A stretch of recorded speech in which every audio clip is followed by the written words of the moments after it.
इस वीडियो में हम डिफरेंशिएशन की एक एप्लीकेशन देखेंगे इकोनॉमिक्स की दुनिया में। एक प्रॉब्लम से देखते हैं।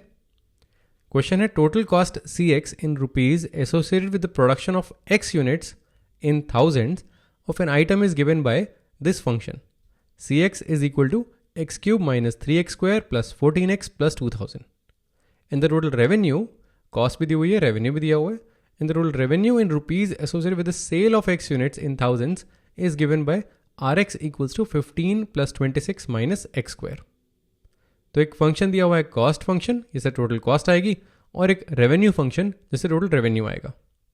एक्स यूनिट्स इन थाउजेंड्स, यानी कि अगर 2000 यूनिट्स प्रोड्यूस किए हैं तो एक्स की वैल्यू 2 डालेंगे इसमें, तो टोटल कॉस्ट आ जाएगी। और टोटल रेवेन्यू वाले फंक्शन में एक्स की जगह अगर हम 2 डालेंगे तो टोटल रेवेन्यू आ जाएगा। तो इस तरह से हम कॉस्ट रेवेन्यू निकाल सकते हैं। लेकिन क्वेश्चन हमारा अलग है। क्वेश्चन में टोटल कॉस्ट और टोटल रेवेन्यू नहीं निकालना, हमें निकालना है मार्जिनल कॉस्ट और मार्जिनल रेवेन्यू। मार्जिनल मतलब इंक्रीमेंटल। तो इंक्रीमेंटल कॉस्ट और इंक्रीमेंटल रेवेन्यू निकालने हैं एट 2 पॉइंट्स। पहला, जब हम 2000 यूनिट्स प्रोड्यूस और सेल कर रहे हैं, और दूसरा जब हम 3000 यूनिट्स प्रोड्यूस और सेल कर रहे हैं। तो ये छोटे स्केल पे काम है, ये थोड़े बड़े स्केल पे काम है। और हमें ये भी पता लगाना है कि how many units are produced and sold when marginal revenue is equal to marginal cost. वो कौन सा पॉइंट आएगा जिस पे दोनों चीज़ें बराबर होंगी। मार्जिनल रेवेन्यू यानी कि इंक्रीमेंटल रेवेन्यू, ये बराबर होगा मार्जिनल कॉस्ट के, यानी कि इंक्रीमेंटल कॉस्ट के। अब तुम चाहो तो इसे खुद से सॉल्व कर सकते हो।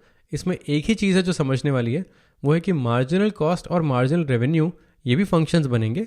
मार्जिनल कॉस्ट होगा इसका डिफरेंशिएशन और मार्जिनल रेवेन्यू होगा इसका डिफरेंशिएशन।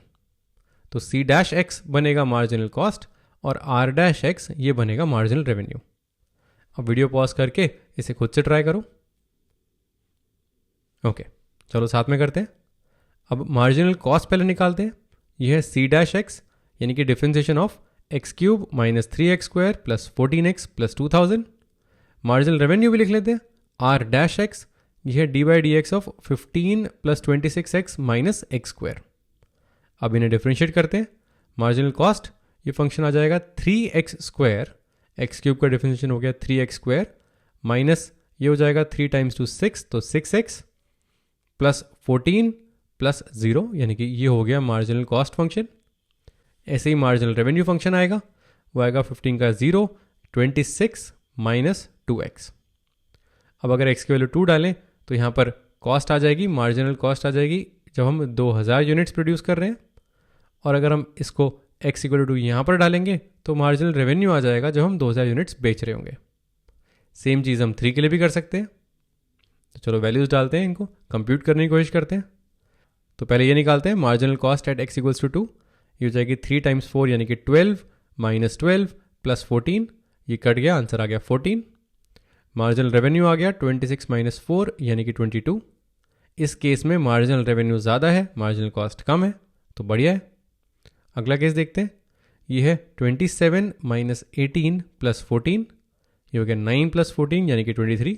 मार्जिनल कॉस्ट बढ़ चुकी है, ये 23 आ गई है। मार्जिनल रेवेन्यू ये है 26 माइनस 6, ये हो जाएगा 20। मार्जिनल रेवेन्यू एक्चुअली कम हो गया है। तो इन दोनों सिनेरियोज को अगर ऑब्जर्व करें तो इस केस में जब हम 2000 यूनिट्स बना रहे हैं और बेच रहे हैं तो कॉस्ट कम है, मार्जिनल कॉस्ट कम है और मार्जिनल रेवेन्यू ज़्यादा है, तो बढ़िया है हमारे लिए। और नीचे वाले केस में मार्जिनल कॉस्ट ज़्यादा है लेकिन मार्जिनल रेवेन्यू कम है।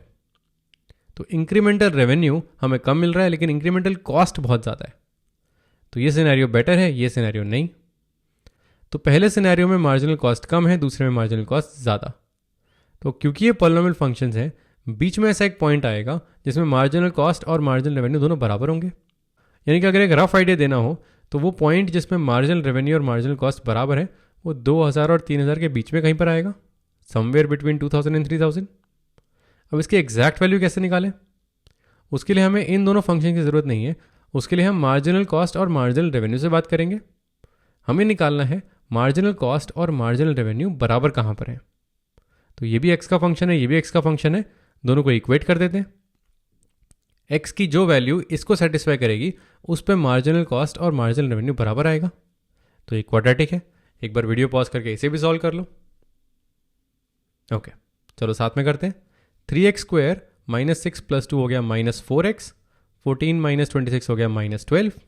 तो क्वाड्रेटिक आ गई 3x² minus 4x minus 12 equal to 0। इसको डिस्क्रिमिनेंट से सॉल्व करते हैं।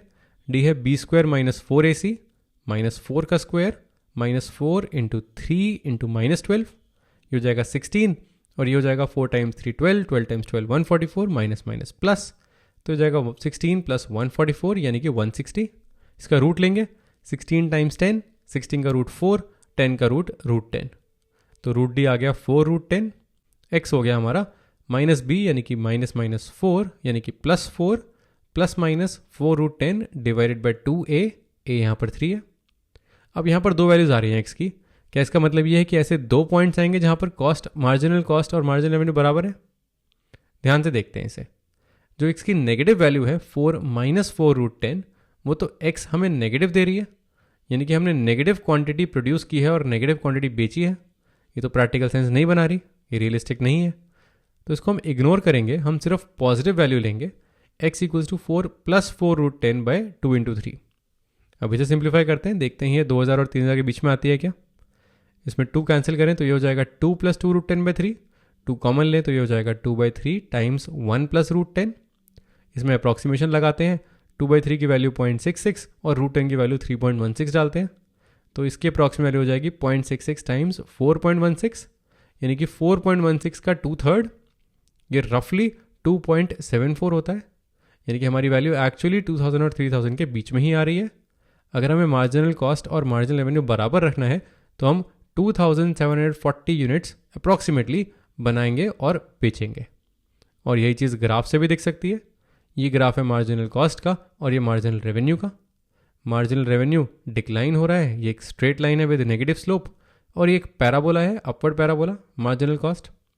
तो यहाँ पर देख सकते हैं इस पॉइंट के लेफ्ट साइड मार्जिनल कॉस्ट कम है, मार्जिनल रेवेन्यू ज़्यादा। इस पॉइंट के right hand side marginal cost ज़्यादा है और रेवेन्यू कम, और इस पॉइंट पे दोनों चीज़ें बराबर हैं।